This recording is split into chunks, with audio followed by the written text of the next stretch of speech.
What's good? What's good? What's good? Welcome to another episode of Cheef and Chart. It's your man Don Bucks. It's brought to you by Rap and Dough, the home of money conversations. Talk about all things black wealth and the solutions. So if you're in the options trading, stocks, hit the like, subscribe, notification bell so you know when I'm going live with this game. And yes, the SPY tested 383 like we said yesterday. And it is what it is. Hopefully y'all paper trading and took profit because y'all know we going for one big swing as swing traders. The new high stayed intact. Do I have a spiel for y'all today? I don't think I have a spiel for y'all today. I just popped on here off the top, man, because market just closed. It is 4:37. Good day today. So let's look at this chart, right? Quizzic.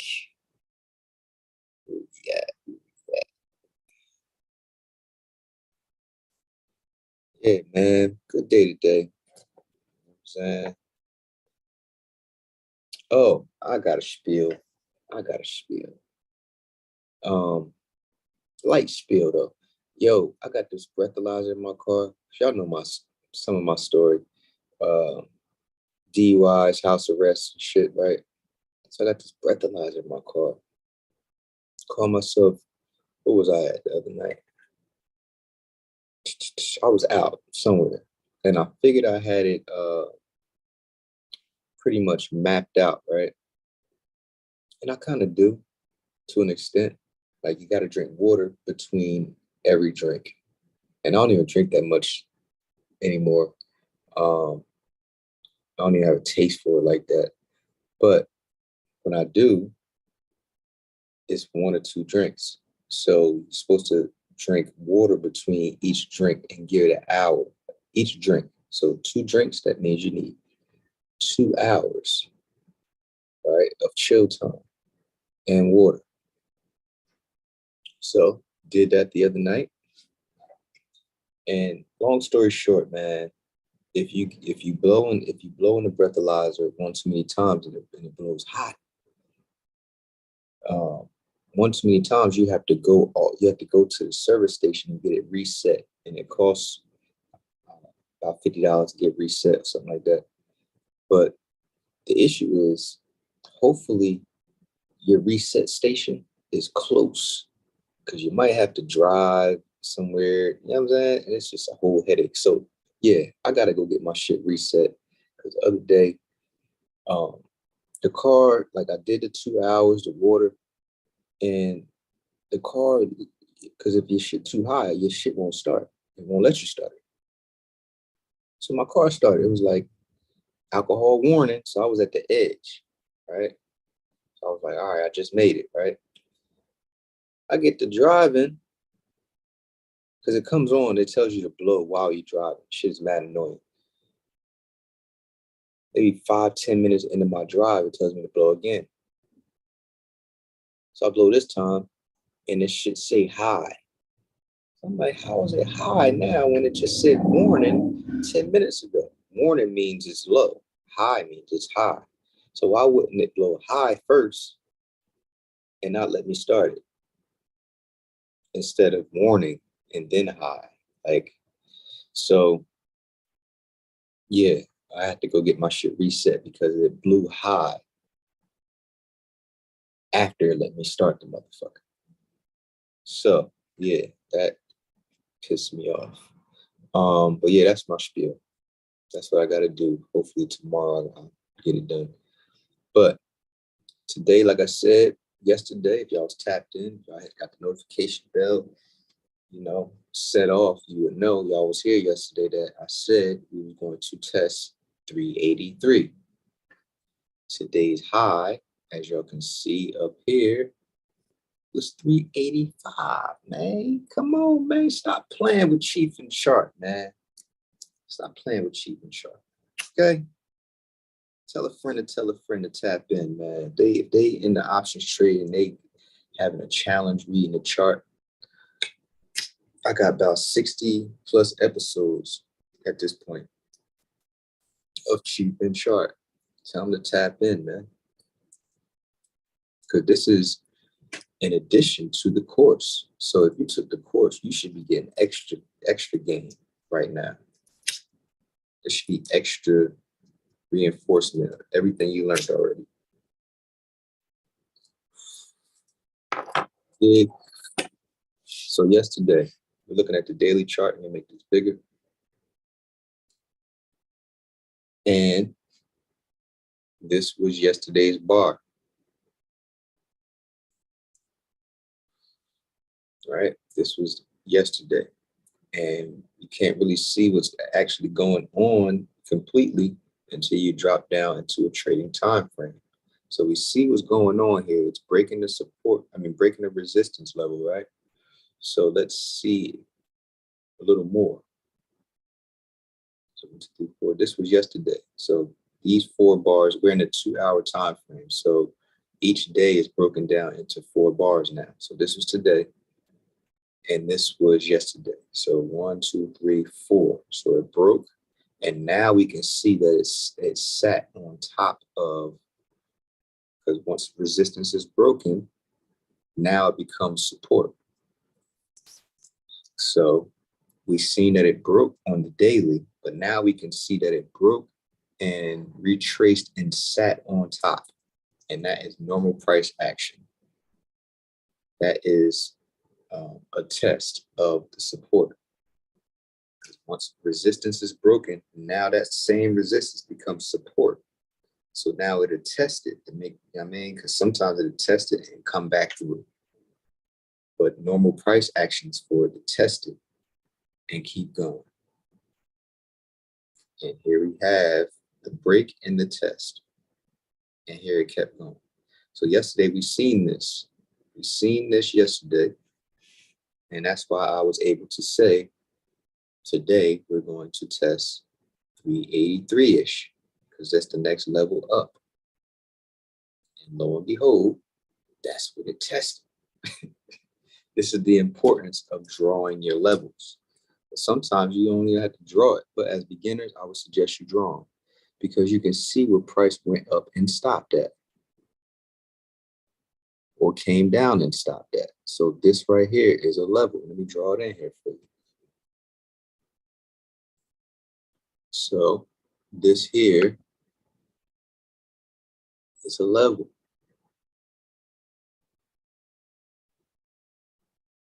Okay, see that?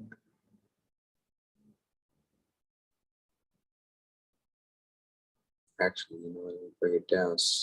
No, that's cool, right? Actually, down, stop it right here. Boom. Let me bring this part down some. All right. Now, as you can see, it went up and stopped. Up, kind of stopped. But as you can see, it came back down. So that's clearly a level. Here, came down and stopped. Right? Meander. So this here, as you can see, is a level. Went up and stopped. So boom, you got to draw that so you know where price is potentially going or potentially coming from, right? You got to know where it's coming from and going to. So you need your levels. Where's the next level up? This is the next level up, where price went up and stopped at. Now, these are the levels of the 2-hour time frame. Every time frame has their own levels, so you have to stick to one. Whatever one you're going to be using for your entry and exit, use that for your entry and exit. But we're using the different time frames to see how they correlate with each other. What's happening in one can give you insight into the other. That's what that means. But there's relatable. You can't just use every time frame. There's relatable time frame. So your trading time frame, you take that and divide it by a factor of 3 to 5, and that'll give you your relatable lower time frame. So my trading time frame is the 2 hour. My relatable, I use the half an hour, because you divide 2 hours by 4, it gives you 30 minutes. So I use the 30-minute relatable time frame. So each time frame has a relatable time frame. The lower time frame is going to give you insight into the 2 hour. The 2 hour is going to give you insight into the daily. So, and vice versa. The daily is going to give you insight into the 2 hour. Then you can look further into the 2 hour by dropping into the half an hour. So depending on what you're looking for, you're going to be using your longer time frame, your trading time frame, and your relatable time frame to make your decisions. But it's going to take practice and thought as to what is going on. And you have to be fluid. There's this first is going to start off mechanical, like, yes, this is what happens when this happens. But you're going to have to gain a fluidity of this, a fluidity of trading, because parameters are going to change at a whim at points. So you have to be able to know what to do and when. So you have you have to pick your trading time frame and your relatable time frame. Okay. But you have to remain fluid. How do you become fluid? Knowing the different results that happen from different actions. So you're learning this by tapping in the Cheef and chart. And I keep it simple. I use one trading system, but I'm fluid with that trading system, right? When averaging down, like managing your trade. That's what managing your trade is. That's being fluid, right? Is the parameters staying the same? What to do when the parameters stay the same when the price comes down, right? That's being fluid. Like, it's not one thing or the other. It's everything together. And you'll gain this intuitiveness by practicing, seeing this over and over and over again. This is another reason why you only have, as a beginner, 1 or 2 or 3 stocks that you're watching, because you don't need to be all over the place trying to get these skill sets mastered, right? So today, this was today, these 4 right here, because we broke this level. Let me make this bigger. This was yesterday's level that it was bouncing off of. That's what I said we was bouncing off of yesterday, right? Actually, no. This is the 2 hour. So this is the level. This little baby John right here. This was yesterday, where it bust through and sat here. That's why I said, you know what? The MACD is still maintaining the new high that it created. You see it in the daily. This is what we're positioning for. So if this was yesterday, you can't see those red bars in this daily, but price came down a little bit, and this high is still maintained. Basically, it didn't create a new low, right? Where was the new low? The new low was back here. First it was here, then it was down here, then it was down here, right? Then we had a new low. What the heck is that? Dang.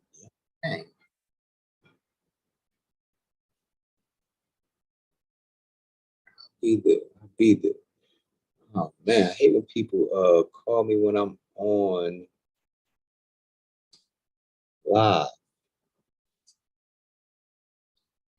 Hate it. I don't know how to turn that off. Figure it out. Get my face out of here. All right, so where were we? The new low. We was at the new lows of the MACD. So it kept creating new lows.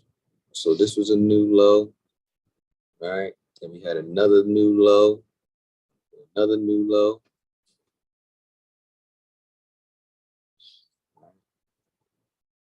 But this is where the new high was created compared to back here. This high right here.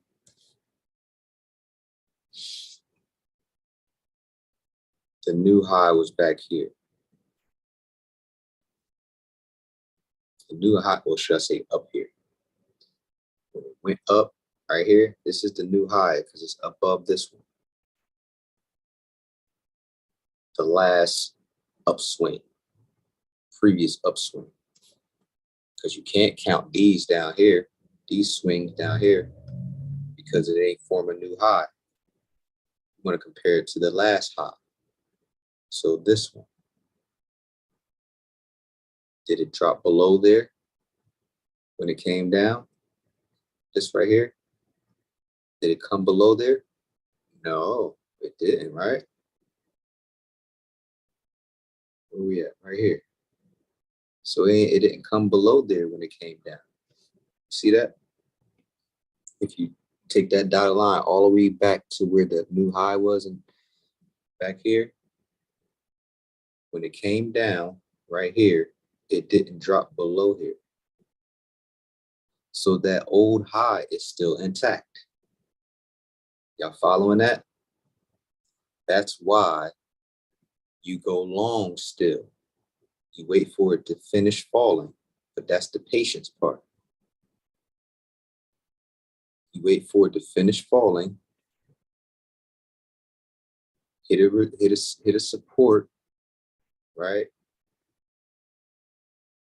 You got the Bollinger Band here, so you could have added that ingredient into your decision.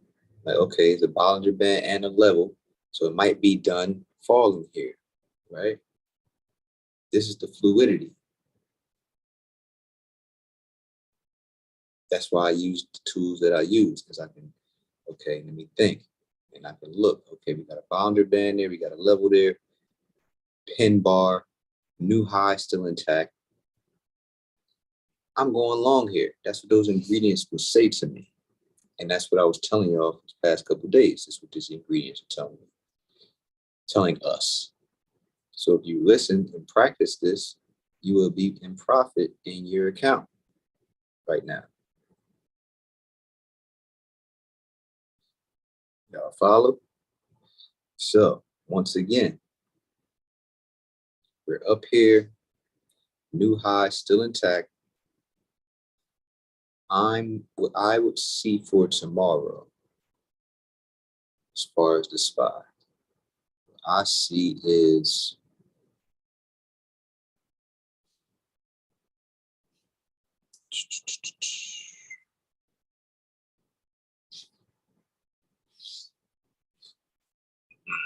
excuse me. The new high is still intact, so I would say we're going to come down tomorrow, bounce off 180.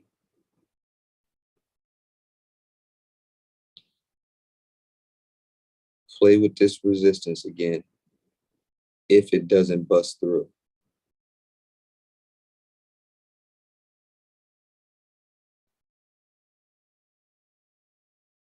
I think it may bounce around in here tomorrow.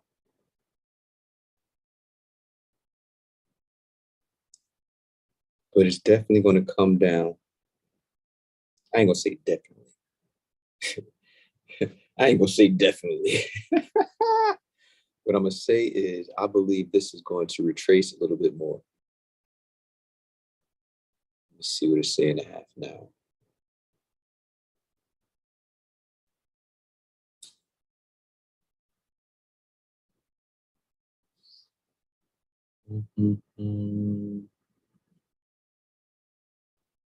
Actually, you know what? It may bounce.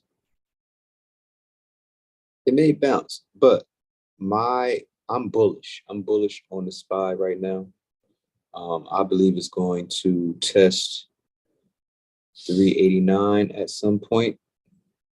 Maybe not this week, but that's where I believe it's going because it done broke this resistance here. Let me see, how is it extended? It's not extended on the daily, meaning outside of any Bollinger Band, right? So I like it to test. I think it's going to, it could potentially come through here tomorrow because it wanted to do that today. Actually, it did kind of today. Today's high was 385. So it did come through, but it came back down a little bit. But it's a pin bar down here too. So this could possibly bust through tomorrow. But I'm bullish. I'm bullish. Actually, I do believe it's going to bust through tomorrow. But if you were looking to get in that, if you're bullish as well, I would see if there's going to be any more weakness, and then I would get in. I would get in on weakness. Wait for weakness first, or I will wait for it to bust through and wait for weakness. Either way, I'm bullish. If you're bullish, you wait for the weakness to stop at a level. So if this was to come down, I'll wait for it to come down and turn green at some point. So red, red, red, and then start turning green, going back. Once it turned green, is when I'll bust my move. So when you're entering, right, you're always going to be, it's always a give and take with position and price. You're never going to get the perfect position or perfect price. You can get a good position, good price, but you're always going to be giving up one for the other. You might get a good price with a decent position, or you might get a decent position with a good price. So it's always a give and take with that, right? My best suggestion is to do a limit price, limit buy. Like if you're waiting for weakness, I would go to the lower end. I would go towards the bid with my buy order, because if you're bullish and you're buying the weakness, as it gets weaker, the price of the contract goes towards the bid. So it'll fill your bid order as the weakness goes towards the bid. So not only will you be getting a good price at the bid versus the ask, you'll be getting a better position, a lower position for it to bounce from. So that's the only thing that you can get as precise as possible, right? Because if you're, like I said, if you're bullish, you're waiting for weakness, you see it approaching a level, and the contract is 3-cent spread, I'll go towards the bid. So as the price gets weaker, or as the weakness is going towards the level, the price is going lower and lower towards the bid, and then your order get picked up. Then once it bounces off the level, you're already in the play for a cheaper price. So that's as precise as I can say as far as your entry in price. Hope you got something out of this. Plenty gems within gems. So feel free to watch this over and over again. If you haven't already, get the course, man, so this stuff can make more sense to you. Also, right now, I'm doing a special free plus shipping on the Options Made Easy workbook. See this? I keep doing it. But yeah, Options Made Easy workbook. So everything I'm talking about right now, questions, answers in the back. You know what I'm saying? Make sure you get this stuff. Free plus shipping. Limited supply. I'll probably restock, but right now it's limited supply. Um, so make sure you get yours. Free plus shipping, man. Options made easy. So that being said, y'all, we're bullish into tomorrow. I see it breaking through, testing 389 at some point after it breaks this level here. If it breaks this level tomorrow, but I'm bullish. I think it's going to bounce based off our parameters, right? So, and you know what to do if it doesn't bounce. If you don't, go back in the previous videos. It's your man $, man. Y'all know what it is. Like I always said, ain't no competition. It's always you versus you. See y'all tomorrow.